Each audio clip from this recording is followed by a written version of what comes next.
So recently we found out that studies have found that depression and anxiety makes your brain shrink. So, whenever I get depressed, I'm going to hug I'm going to hug this guy right here. So anytime I feel the crushing doom, I'll hug him as hard as I can so he shrinks and not my brain. How serious would I be taken if I did the entire vlog just holding this Kirby? Probably not, which is unfortunate, but it is what it is. Put it back here. So welcome everyone to the vlog. So we're going to talk about this, recording this early because there's no way this topic's going to change. The topic we're going to talk about is how our trust in each other leads to our distrust of each other. And we'll get there in a minute. Real quick, channel stuff. New Kirby podcast episode came out. I'm really happy with it. Just a lot of new stuff coming out. Metro Exodus. We did Kirby's Adventure. There was a bunch of retro games as well on the channel. A lot of fun stuff I really enjoyed doing. I'm going to have Tetris 99 on the side channel. I'm going to have stuff on that. Coming up, there will be a port report on Halcyon 6 on the Switch. And other games.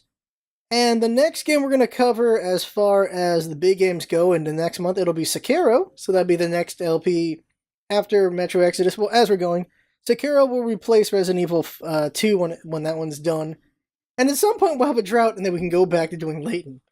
Because the Smash Bros. LP is still going until April for sure. It's a long LP. Well, I'm going to try to do more indies so we'll see more one-shots and stuff like that again. Because we stopped doing it for like half a year, so I think I'm not burned out anymore. We'll find out, because there's like a backlog of 80 games I gotta cover, so holy crap. Now for the topic. So, real quick, before I get to the topic, I forgot I wanted to mention this, because I did tweet about it, and that is the existential dread of the water rising in an elevator. So, what happened was, it was the last hour of work. I'm like, alright, I gotta go help with something underground, whatever.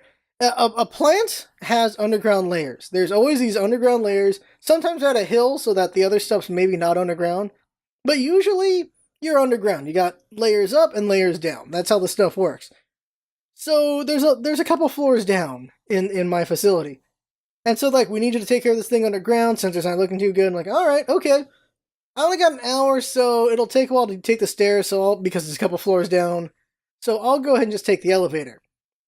And boop, boop, boop, boop. And then getting to the bottom floor, this is what happens. And that is the elevator's going down. And let's just say this is the floor of the elevator. And there's water in it rising up. So feel this.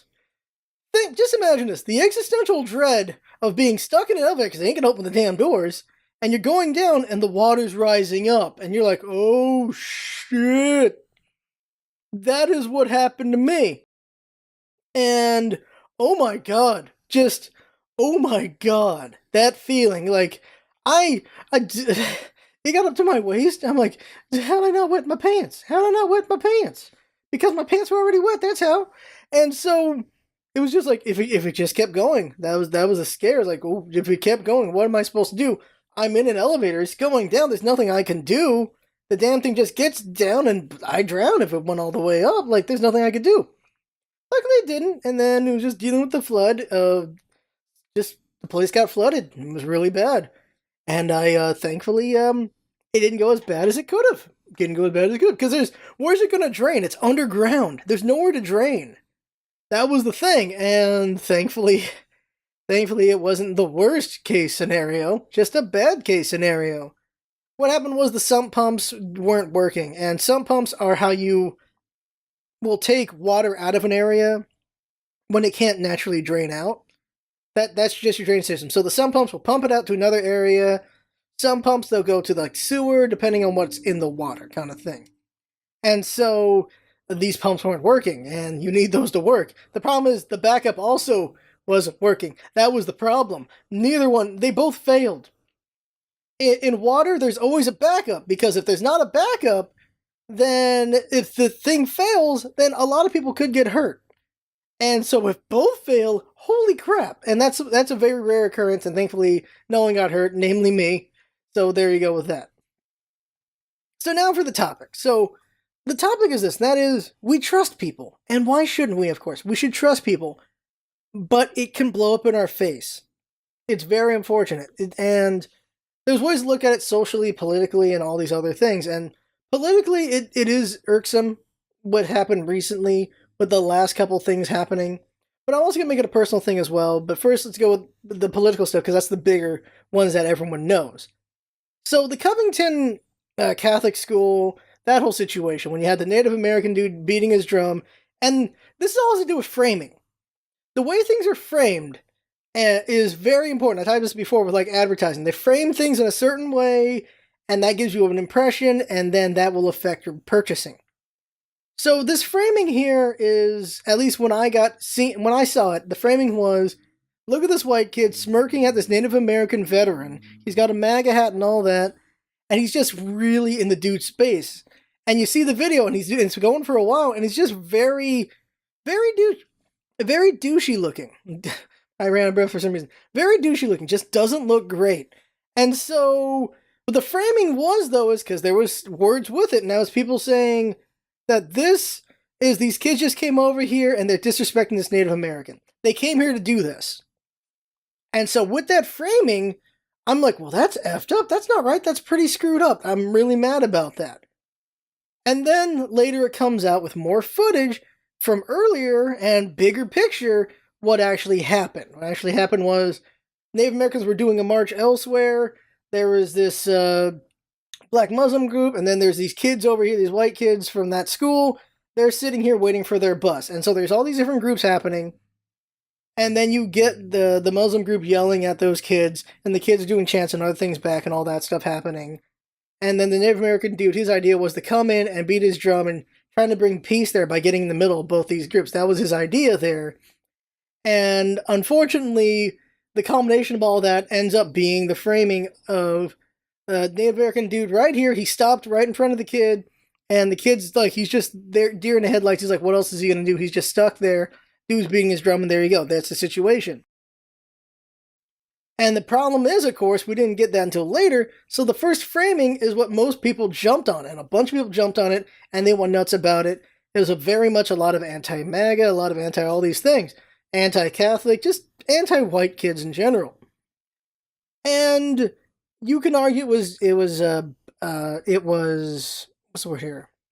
It was bias? What's the word I'm looking for? I can't remember the word all of a sudden. I've said it before. It is confirmation bias. You see these things, you believe these things, and so you just run into it. And that's going to be part of it for sure. But I think the bigger part of it is the fact that we just trust people, because why would someone lie about something that ridiculous? Something that painful?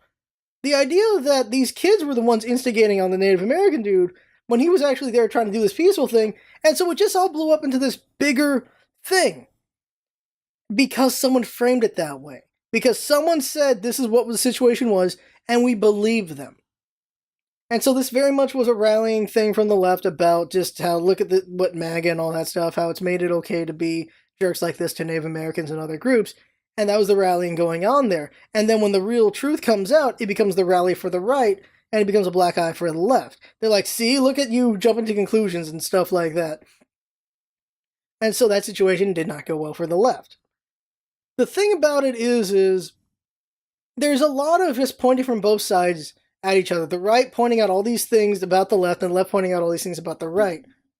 And for me, more leaning towards the middle, towards the left, you just see these times, though, when the left is obviously lying about stupid things. And you see times when the right is obviously lying about stupid things. The problem is, there is a lot more of that on the right because of what Trump does, how he just says all these BS statistics all the time, and it's very frustrating because he outright just keeps saying lie after lie after lie to the point that it becomes the truth because he can reference those numbers that he said so many times that other people believe, and it just works out. It's very frustrating.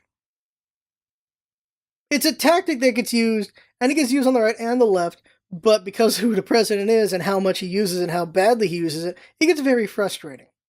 Especially because I live here in San Diego. The fake emergency is very frustrating. It is extremely frustrating because we see all the numbers, we see how crime has gone down, we keep seeing that, And yet he's made up this whole problem that shouldn't be there, and he's wasting our money.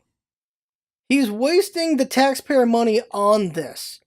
And to be honest, if this wall actually works out and everything, and it really does hurt, it really does do all the things he wants, he's going to be hurting the right a lot more than the left, as he continues to do, which is ridiculous. It's amazing. But at the same time, a lot of people will suffer for it. It's very frustrating on that.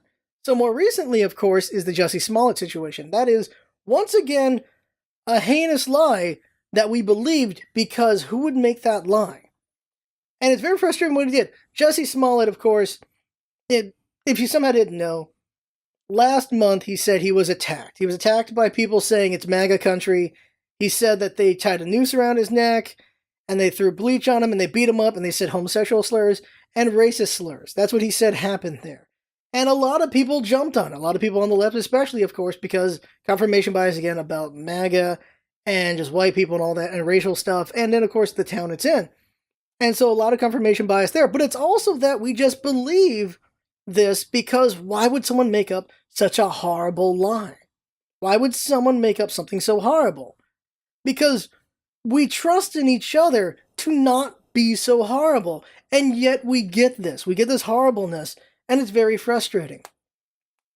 He did this to increase his profile too, which is the most horrible thing about it, honestly, is that he did this whole thing to give him more, like, clout, so that he can get more money. And that is extremely frustrating, and he should go to jail, and he should rot in there for a little bit, because, oh my god.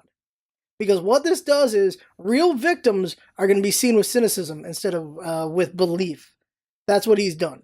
He's put a lot of people back on, he's pushed the movement back pretty much on a lot of people. Because the truth of the matter is, hate crimes have been on the rise in the last 2 years. It's honestly been happening. And you can also see that also hate groups have also been on the rise. We see these numbers. We get them from reputable resources. They are telling us these things.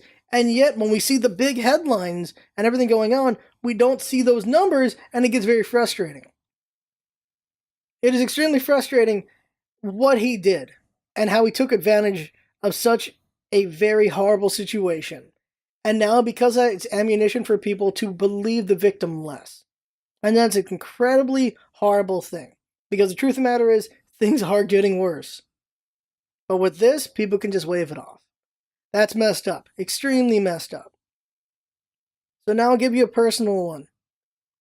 Yesterday I found out something pretty screwed up. Someone said they were swatted. It happened a week ago. They said they got swatted. The SWAT team came in, broke their door, broke a bunch of stuff, broke their computer, broke their mic, just broke a bunch of things when they came in. That's what they said, and they had pictures of things broken. And of course, wait, before that, and this is a friend of a friend. That friend told everyone about this swatting happening, and that they have a GoFundMe and everything, and so people rallied around this. I jumped in on it. A bunch of other people jumped in on it. I'm like, someone got swatted. This is something that could happen to me. It could happen to my friend. It could happen to a bunch of other people. And so we should have solidarity in that. So I donated money to them. A lot of people donated money to them. They made $3,000 plus from the GoFundMe. And then the truth comes out yesterday. And the truth is, it was a lie.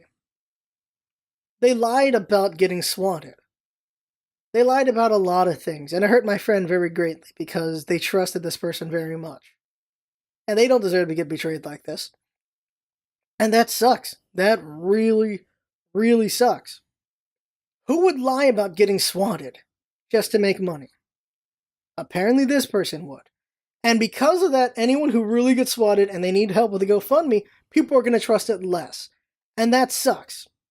That is horrible. That is screwed up. It just, you can't fathom it.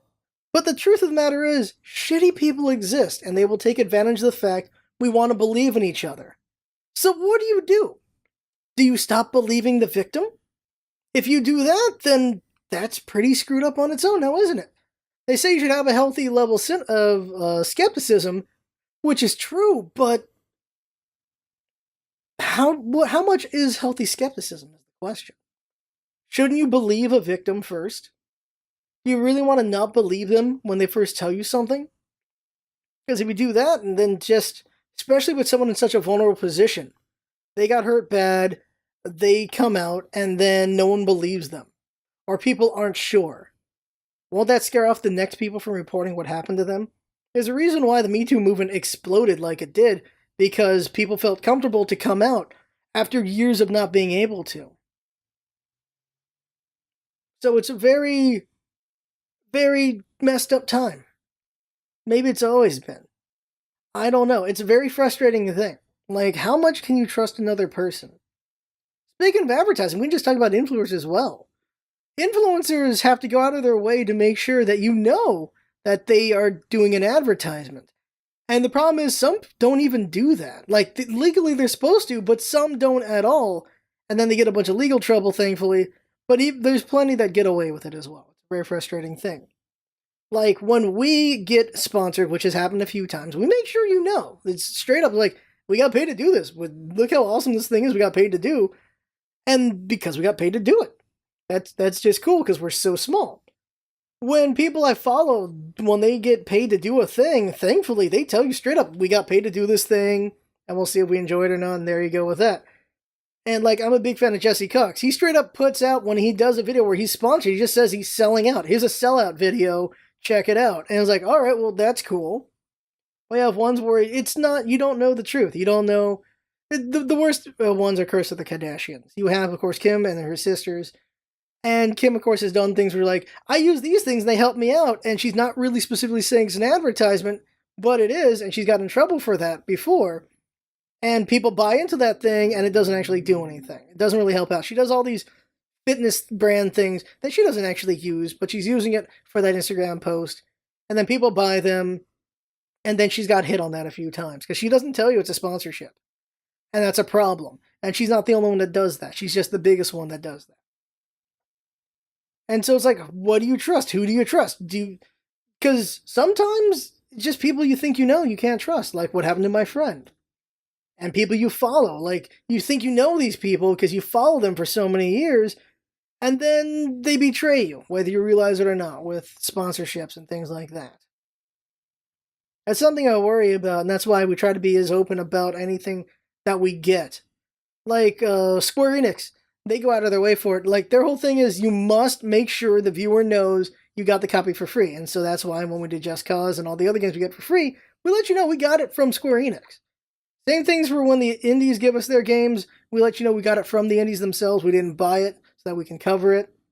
Because it's important for you to know that we're not obviously scamming.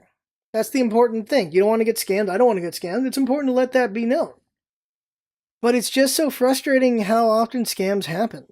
Because there are people who don't have morals. There are people who do not care about who they hurt. And that's just downright frustrating. And I just want to talk about that because I'm just frustrated by that. And the vlogs are for me to just talk about what I want to talk about. And I'm frustrated with that. I still want to trust and believe people first. And I'm willing to get hurt over that. So that I don't mistrust those people who honestly are really victims. Now, for these bigger things, of course, like what happened with more the Covington one than the Jussie Smollett one, because that one happening, you're like, how can you really, because there's not like video footage of any of that stuff, how can you really analyze that one? All you could do was wait for the police to check in on that one. For the Covington one, you could wait to see if there was more footage of that for sure, because there would be. Like, there's a big public thing, there's going to be people with phones everywhere, so there's always going to be more to the picture. And with those, we can take a moment to step back.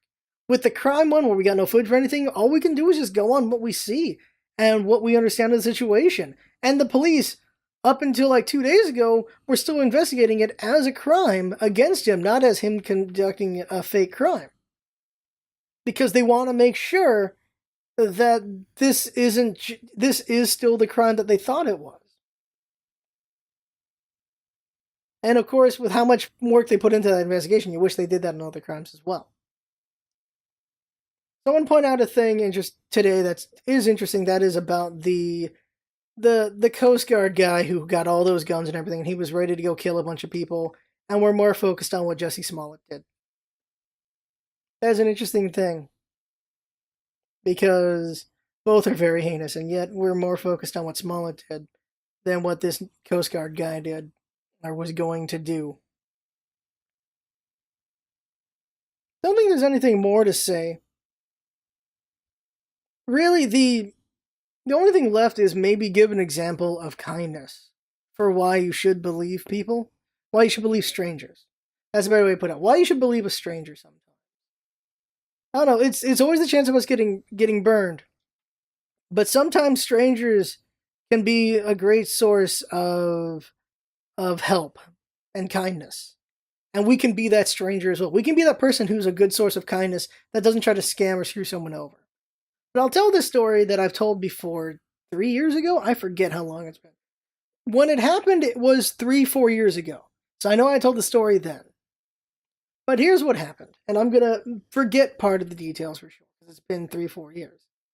But I remember what I had to do. It was for a construction job. I went to Home Depot. I needed to buy like 500, maybe it was 600. It was just a stupid number of stakes. The wooden kind, the ones that you stab into the ground kind of things, because we needed to make fencing. So I had to buy like a couple miles of fencing, like the plastic kind that you've seen before, you've probably seen on the road, and then just 500, 600 stakes. I had to buy all that. And that was a crap ton of stuff. Like I had the giant freaking the cart that you get at Home Depot, if you've ever been to Home Depot. I had that huge one, like just that big one, like just carting the stuff around. I had a big one. And I'd take it to the truck, and I just had to put all this stuff in there and just carry the pick of the fencing, put it in the truck, pick the fencing, put it in the truck. And it's a big old truck. It was one of those big boy trucks. And this is like my first week driving it, by the way, because that could have caused an accident on its own. I'm just putting the stuff in there, and it's heavy, and I'm getting tired, and I'm putting the stakes in there. I'm getting tired. It's just so much crap I'm putting in here. I cannot believe. I feel like they were just messing with me, making me buy all this stuff. But they actually used it all, but I had to put all this stuff in. And an old man comes over, and he grabs the other end of whatever I'm grabbing, and he helps me put it in. And he helps me with the next thing, and he helps me with the next thing. This took like a damn hour. It was very tiring. It took a lot of work, and this old man helped me out. And it's all in the truck. And I just go up to the guy, I'm like, thanks. And he's like, don't need to give me money, don't need to give me anything. Just pay it forward and have a nice day. And I was touched. That's why I told the story those years ago. I was like, I was freaking touched. How can you not be touched by that? Someone took the time, an hour of time, to help you put all that crap in there. How can you not be touched by just someone helping you out? And so I try to help out when I can. Like during that construction job, I had to go to Home Depot a few more times. And when I see someone putting stuff into their car, I help them put stuff into their car. That is how goodness can spread. Being good to one can cause goodness to others. There's a potential for that. So I've helped people put things into cars because this guy helped me put stuff into that truck. Strangers can be a great source of good and a great source of evil. In general, of course, everyone, at one point or another, has the capacity for goodness and for evil. And some people choose to use the evil. Some people choose to take advantage of the goodness in others, in the kindness of others. And because of that, because they take advantage of how much we trust each other, we get forced to trust each other a little less. And that's just a great frustration.